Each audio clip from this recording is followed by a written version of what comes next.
Breakups. Most of us enter relationships hoping that things will work out, but sometimes breakups are necessary. And in this video, I'm going to be talking about 5 red flags that in my past relationship, I wish I had paid attention to, and that should have made me realize that we should have broken up a lot earlier.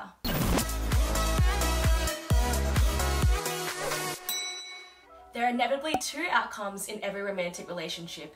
Either you stay together or you break up. And when people ask me, should we break up? I usually ask them the question, what sort of fruit does your relationship produce? Is it good fruit or is it bad fruit? And if they say bad fruit, even though they recognize that, often they'll still stay in the relationship because they feel emotionally attached to the person and to the relationship. And when that happens, people often stay in relationships longer than they should. Now, I'll be the first person to put my hand up and be like, that was me. If you don't know my story, I was in a relationship for over 7 years, and in that time, I definitely saw a lot of red flags, but I tended to ignore them and push them to the side because I was just so fixated on the relationship. And I wish that I had paid attention to these red flags earlier, because if I had, I would have saved myself a lot of time, a lot of heartbreak, and a lot of disappointment as well. So these are the 5 red flags that I wish that I had paid more attention to. Red flag number 1, I idolized the relationship.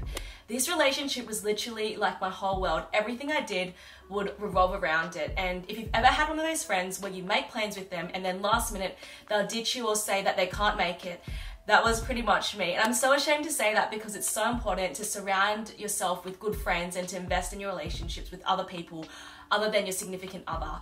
But for me at that time, all I would do is invest my money, my attention, my time, my energy in that person, in that relationship. And as I did that, it would become an idol in my life to a point where it replaced the position of even God and my relationship with God. And therefore it hindered my own spiritual growth at the same time, as well as made me more isolated because I was just focused on that person. Red flag number 2 is my loss of identity.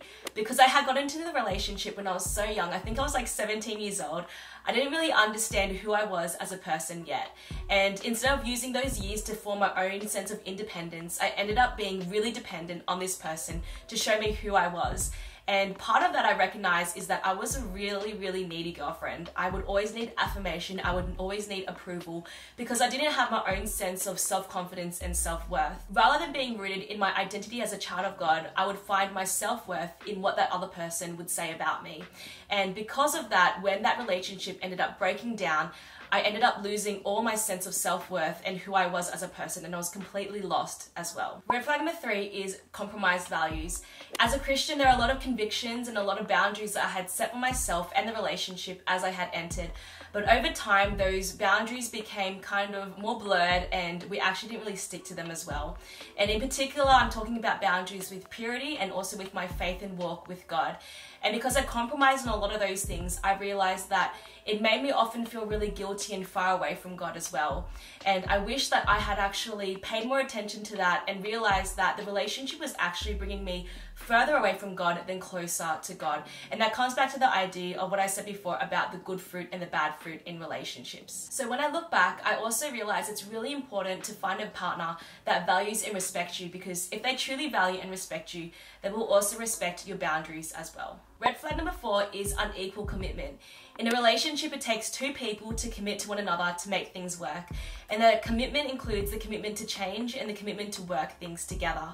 And in the relationship that I was in, I often felt like I was striving and that I wasn't really being met halfway.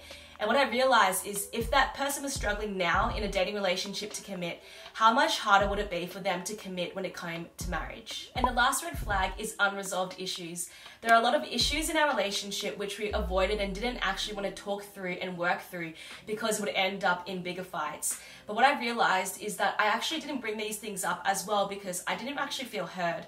And I actually felt like I was often shut down for feeling the way that I felt, and I didn't feel understood.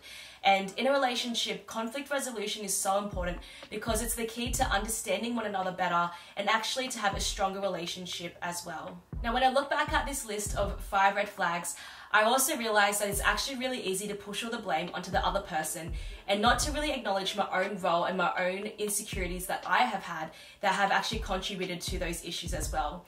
It reminds me of what Jesus says in Matthew chapter 7 verses 4-5. He says, "Or how can you say to your brother, 'Let me take the speck out of your eye,' when there is a log in your own eye? You hypocrite! First take the log out of your own eye, and then you will see clearly to take the speck out of your brother's eye." And it reminds me that when I look at this list, I should be actually really focusing on myself rather than the other person. I should be focusing on what are the things that I need to grow in, how I can mature, and how I can be a better person for the future. So there you have it, the 5 red flags that I wish that I had paid attention to in my past relationship. And whether you resonated with all of them or maybe just some of them, I hope it gives you an indication of some of those sort of red flags that you should look out for in relationships, whether it be for yourself or whether it be for someone that you know.